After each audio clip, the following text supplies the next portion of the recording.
something that we began to do, and in doing this, this is not original.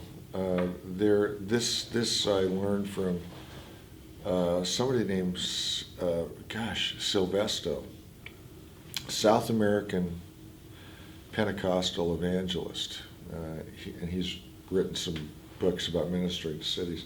These South American Pentecostals, what he described doing when they began to meet officials in South America, they would ask them, "What is there that we can pray for you for that's too big for any man or woman to help you with?"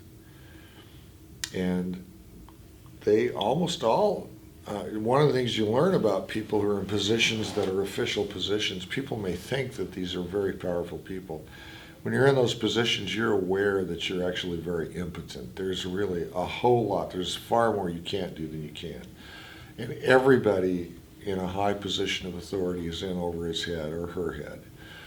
So in imitation of that, at these lunches, I would ask people, when you come, think about something that's too big for any man or woman to help you with, and we will pray for that. And we've done this with a number of officials. Now, mind you, this is not the Bible Belt. We're not, in most cases, we're not talking even about churchgoers or people who would, there's a fairly high percentage of people who grew up in the church, but most of these people would not be practicing Christians, and some of them would not, in their demeanor, would not have typically been even particularly friendly to Christians or Christianity. But to our surprise, and I think what it uncovered is what officials really feel on the inside, which it's one of these interests. It's kind of like penicillin. Oh, we discovered this accidentally. It's amazing how it works.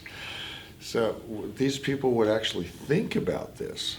I had an official tell me recently, I said, when I come and see you next, I want you to think about what could I pray for you for that's too big for anyone.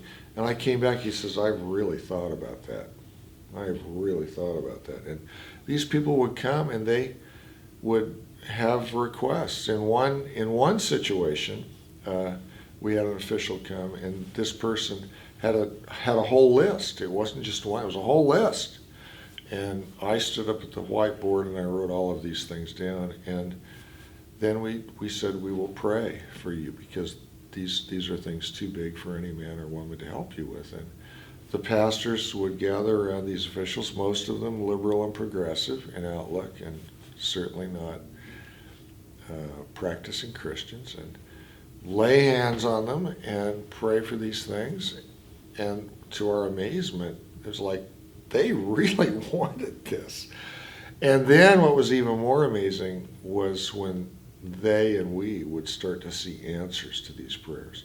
And very often that became, that was the open door. There was more openness. Oh my goodness, wow. It's like, they want to see us again, or they're open to seeing me, and it begins to open the door to a personal relationship with these people.